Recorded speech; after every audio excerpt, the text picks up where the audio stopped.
자, 오늘 아침 주요 이슈 키워드와 함께 자세히 분석해 보겠습니다. 오늘도 역시 김대호 박사 나오셨습니다. 박사님 어서 오십시오. 네, 반갑습니다. 첫 번째 키워드부터 확인하시죠. 엔비디아 GTC, 이번 주 시장의 시선이 여러 굵직한 이벤트에 쏠려 있는데 그 가운데 하나가 엔비디아의 AI 개발자 컨퍼런스 GTC입니다. 그런데 젠슨 황 CEO의 기조 연설이 가장 주목을 받고 있는데 마치 예전에 그 애플 스티브 잡스가 애플 이벤트에서 했던 행사, 그걸 좀 떠올리는 부분이 좀 있습니다. 어디에 주목해서 보면 좋을까요?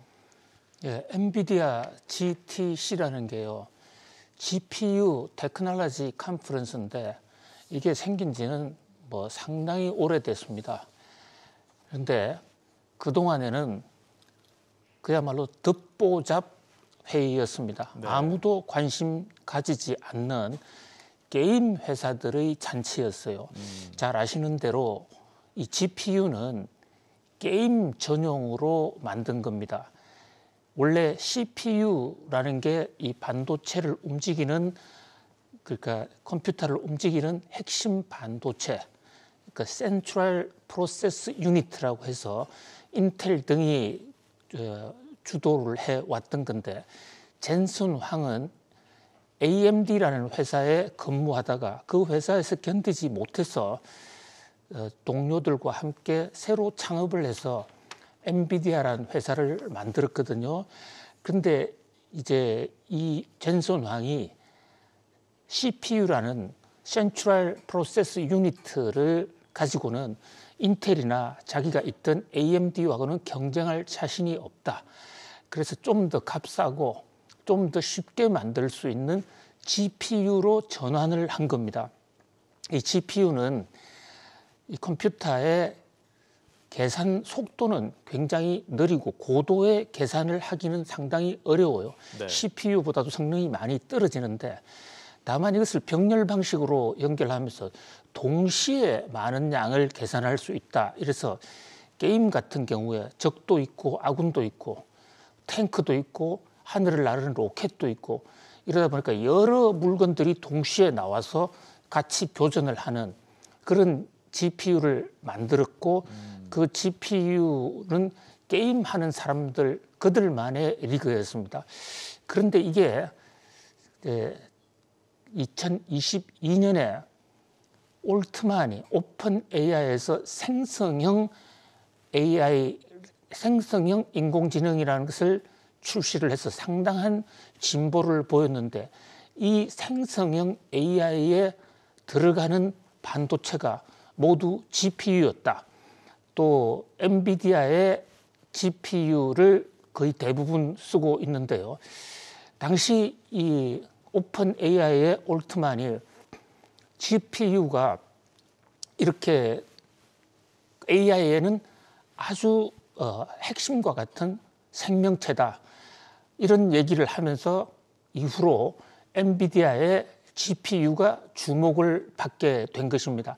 지금도 여전히 게임용으로 GPU가 사용되고 있기도 하지만 현재로서는 AI 쪽에 훨씬 더 수요가 많아졌고, 그리고 최근에 폭발적으로 일어나고 있는 이 인공지능 돌풍에 그 핵심이 되는 GPU 만드는 사람들의 모임, 여기서 어떤 얘기가 나올 것인지 또 어떤 기술이 나올 것인지 모두가 지금 주목하는 그런 형국인데요. 네.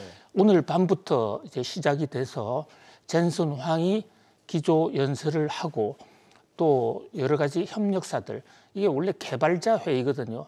이런 개발자 회사는 우리 삼성전자에도 있고 웬만한 중소기업도 개발자 회사를 다 갖고 있습니다. 다만 이것이 인공지능과 연결이 되다 보니까 많은 사람들이 참석을 할 것으로 생각이 되는데요.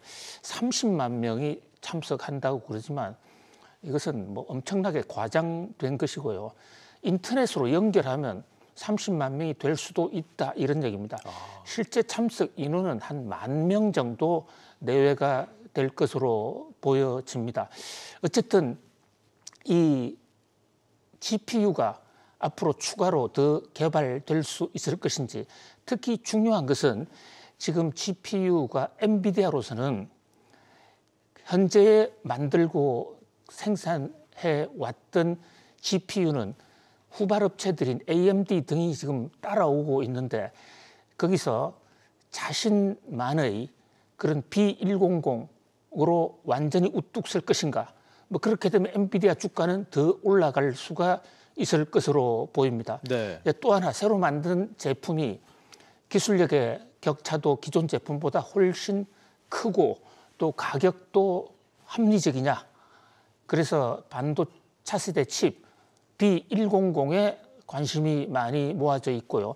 우리나라에서도 뭐 삼성전자에서 여기에 들어가는 HBM 반도체 새 기술도 공개를 하는데요. 소문난 잔치에 먹을 것 없다라는 얘기도 있습니다만 일각에서는 새로운 내용이 없다면 오히려 실망을 야기할 수도 있다. 이런 지적이 나오고 있는데 뭐 반대로 혁신이 있고 새로운 가능성이 있다면 또 한 번 AI의 돌풍이 일어날 수 있다. 뭐 그런 면에서 세계가 지금 엔비디아의 GPU 테크놀로지 컨퍼런스를 주목하고 있다. 이렇게 볼 수 있겠습니다. 그렇군요. 자, 이어서 다음 뉴스 키워드 보시죠. FOMC 점도표. 이번 주 또 하나의 큰 이벤트는 미 연준의 FOMC 회의입니다. 우리 시간으로 목요일 새벽에 이제 결과가 나올 텐데요. 금리 결정은 큰 관심을 받지는 못하고 있는데 물론 이제 유지될 것이란 전망이 워낙 우세하기 때문에 그렇고요. 오히려 연준 위원들의 금리 전망을 담은 점도표에 지금 시선이 쏠려 있습니다. 어떻게 전망하십니까, 박사님? 예, 세상의 이 기류, 민심이 참으로 간사하다 이런 생각을 다시 한번 해보는데요. 네. 불과 한두 달 전만 하더라도 3월 달 FOMC에서 미국 연준이 금리를 인하한다. 여기에 배팅한 게 90%가 넘습니다. 그렇죠. 3월 달에 금리 인상을 기정사실로 하고 모든 경제 운영을 했었는데 거기에 이 3월 금리 인하를 전제로 해서 투자를 하신 분들은 조금 실망하시겠어요. 어쨌든 그 후로 상황이 거시경제 지표가 바뀌면서 그러니까 물가가 덜 떨어지고 또 고용도 여전히 뜨겁고 이런 지표가 나오면서 3월 달 금리 인하는 뭐 거의 불가능하지 않겠는가라고 보여집니다. 그렇다면 이번 연준 FOMC에서의 가장 큰 관심은 제롬 파월 연준 의장 기자회견이 예정돼 있는데요.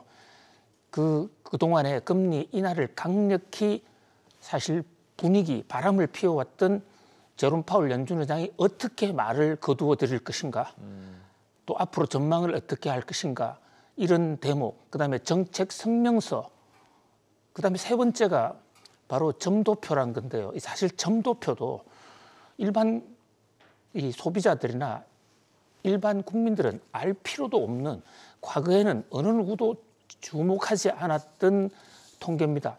점도표라는 게 이 다트 그래프라고 했어요. 그냥 점을 한번 찍어보는 겁니다. 그리고 이것도 실명이 아닌 익명으로 찍는 거기 때문에 네. 누가 어떻게 찍었다는 거 알 길도 없고, 또 점도표가 틀려도 맞아도 아무도 책임지는 바가 없는, 그냥 한번 해보는 거예요. 그럼에도 불구하고 이 점도표가 중요한 것은요, 현재 앞으로 금리를 어떻게 할 것인가에 대한 구체적인 숫자로 얘기하는 유일한 지표거든요.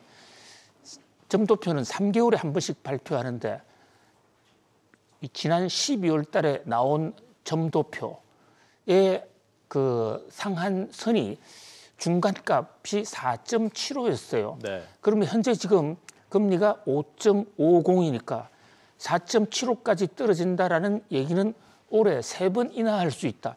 바로 이 대목 가지고 올해 3번 인하한다라는 전망이 나온 것입니다. 네. 근데 지금 뉴욕 증시 일각에서는 이 FOMC의 점도표 중간값 최고치가 4.75가 아니라 5.50으로 올라갈 것 같아. 그렇다면 올해 금리 인하는 2번밖에 없다. 이렇게 지금 하나의 전망이 나오고 있는 것입니다. 어디까지나 이것은 뭐 단순한 전망이고 실제 나와봐야 되겠습니다만은 현재 거시경제 지표가 금리 인하를 준비할 그런 여건이 되어 있지 않은 상태이기 때문에 점도표가 어떤 형태로든지 좀 수정되지 않겠느냐. 그러나 점도표는 연준이 공식적으로 정하는 게 아니라 18명 연준위원들이 그냥 각자 의견대로 찍어보는 것이기 때문에 네. 공개되기 전까지는 이게 얼마나 올라갔을 것이 많이 올라가면 올라갈수록 금리 인하의 가능성이 줄어드는 것이거든요. 같이 한번 점도표 지켜볼 필요가 있겠습니다. 네, 지금 방금 짚어주신 부분들이 다 시장에서 어느 정도 예측을 하고 있잖아요. 이렇게 되면은 시장 충격은 그렇게 크지 않을 것 같은데 이건 어떻게 보십니까? 그렇습니다. 이 시장의 예상치, 저는 시장의 예상치에 대해서 별로 비중을 두고 싶지가 않습니다. 네. 왜냐하면 시장의 예상치가 최근에 워낙 많이 틀려져 왔고 또 기대가 너무 많이 반영된 자기가 원하고 싶은 쪽으로 예상을 지금 많이 찍고 있기 때문에 뭐 그런 면에서 시장의 예상치가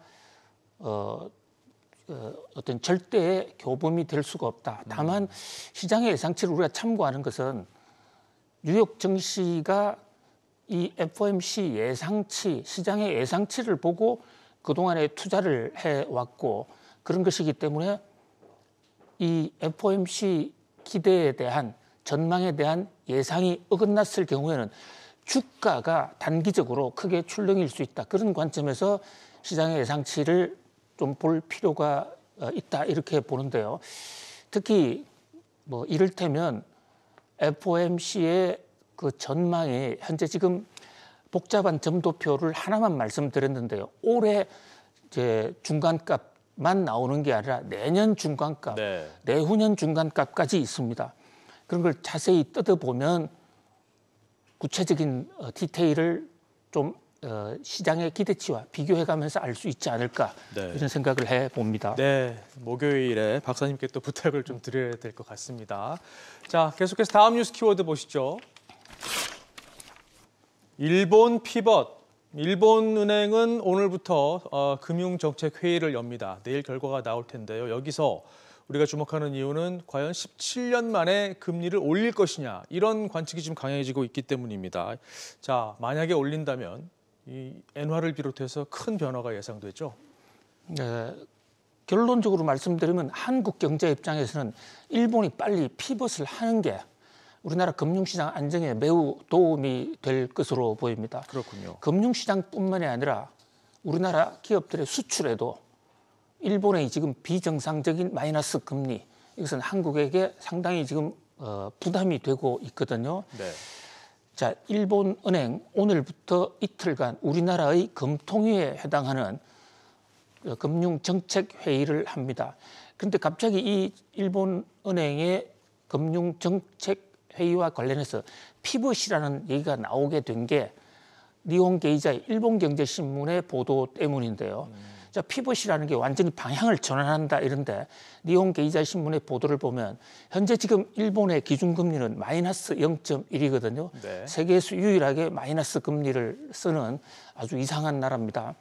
그런데 이 그 금리를 뭐 조금 올릴 것 같다라는 얘기.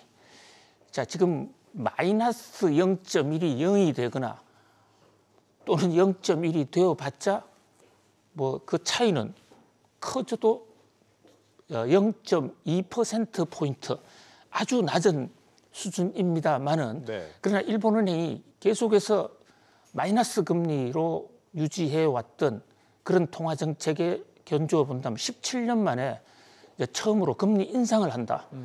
그리고 거의 뭐 0%에 수렴돼 있지만 이것이 플러스로 올라갈 가능성이 있다. 네. 이 대목은 큰 정책의 변경이 아니냐 이렇게 보여집니다.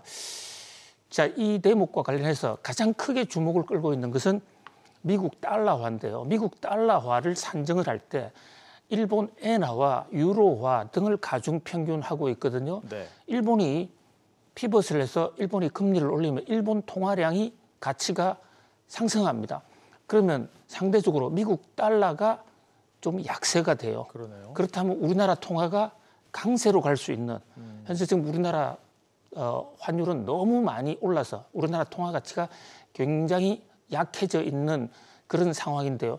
그게 좀 조정을 받을 수 있다. 또 우리나라 수출 업체 입장에서는 일본이 마이너스 금리에 따른 그런 어떤 일본 엔화 약세 혜택을 엄청나게 누리고 있는데 그 면이 좀 줄어들면 상대적으로 경쟁 관계인 우리나라 기업들이 좀 숨통을 틀 수 있다. 그런데 이 역시 일본이 피벗을 할지 안 할지 결정되어 있지는 않습니다. 네. 자, 일본은 지금 여전히 일본 경제 완전히 살아났다고 보기가 어렵고요. 물가가 좀 올라가고는 있습니다만은 그러나 이 물가 상승이 기초적으로 굳어졌다라고 판단할 때까지는 피벗을 하지 않겠다. 그러니까 방향 전환을 하지 않겠다라고 계속 일본이 주장을 해온 상태거든요. 그런데 지금 물가도 어느 정도는 오르고 특히 최근 주목을 끄는 것이 임금, 기업체들이 지금 엄청나게 급여를 올리고 있습니다. 네. 노조가 요구한 폭보다도 훨씬 더 많은 금액의 임금 상승을 해주고 있거든요. 그만큼 지금 엔화 약세로 인한 수지 개선 효과가 굉장히 크기 때문입니다. 그런데 과연 일본은행에서 이게 기조적인 것이다. 이제 일본이 디플레 탈출했다는 것이 기조적인 것으로 판단할지 사실 어떻게 보면 연준의 이 점도표보다도 이번 주에는 일본은행의 피벗 여부가 세계 경제에 훨씬 더 큰 영향을 줄 수 있다라고 볼 수 있겠습니다. 그렇군요. 지켜보셔야 되겠습니다. 자, 다음 뉴스 키워드 보시죠. 삼성 보조금. 자, 삼성전자가 미국 정부로부터 얼마의 보조금을, 반도체 보조금을 따내느냐가 관심이었는데 60억 달러, 우리 돈 약 8조 원 가까운 돈을 받을 거란 보도가 나왔습니다. 확정된 건 아니고요. 그런데 이 예상 금액만 놓고 보면 전망했던 것보다는 훨씬 높은 금액입니다. 이건 어떻게 받아들여야 될까요? 예, 삼성전자가 미국에 반도체 공장을 짓고도 여태까지 약속했던 보조금을 못 받아서 상당히 안달이었고 궁금증을 많이 자아냈습니다. 그런데 현지 언론들의 보도에 따르면 8조 원 정도를 받을 수 있다. 이것은 TSMC보다도 더 많은 것이니까 대만보다도 더 대접을 많이 받나 이렇게 생각할 수도 있는데요. 네. 그런데 이 언론 보도에 따르면 조건이 하나 붙어 있습니다. 삼성이 추가로 미국에 공장을 짓는다면 그럼 추가로 짓는 공장의 규모가 확정되어 있는 것은 아닙니다만은 투자 금액 대비 보조금으로 본다면 과연 이것이 다른 나라보다 많은가라는 것에 대해서는 좀 의문 부호가 있을 수 있고요. 또 하나는 우리가 지금 이렇게 미국의 공장을 짓게 되면 한국의 일자리라든지 한국의 이 반도체 벨트는 어떻게 하느냐 이런 문제. 그다음에 또 하나는 보조금 그냥 주는 것이 아닙니다. 이 보조금을 받으면 10년 동안 중국에 들어가는데 굉장히 애로를 겪는데요. 우리 삼성전자 중국에 공장이 있고 거기서 생산하는 매출량이 전체 매출량의 40%입니다. 중국에 신규 투자를 못하게 되면 반도체 라이프 사이클이 굉장히 짧거든요. 그런 면에서 여러 가지를 생각해 하는 그런 대목입니다. 네. 자, 오늘 마지막 뉴스 키워드 보시죠. 테무깡. 중국 온라인 쇼핑 플랫폼 테무가 최근 국내 유통업계에서 굉장한 관심을 끌고 있는데요. 이 새로운 마케팅 전략 때문에 지금 또 유통업체들 고민이 깊어졌습니다. 그러니까 이제 신규 고객을 추천을 하면 다음 구매 때 굉장한 할인을 해준다. 뭐 이런 마케팅 전략인데 이건 또 어떻게 봐야 될까요? 예, 지금 테무라는 회사, 테무의 모기업은 핀도도라는 중국의 이커머스 회사죠. 네. 이 핀도도가 미국 보스턴에 자회사를 만들어 놓고 그 이름을 테무라고 지금 붙였습니다. 테무라는 것은 팀 업 프라이스 다운인데요. 여러 가지 뭉치면 가격을 싸게 해주겠다라는 그런 전략입니다.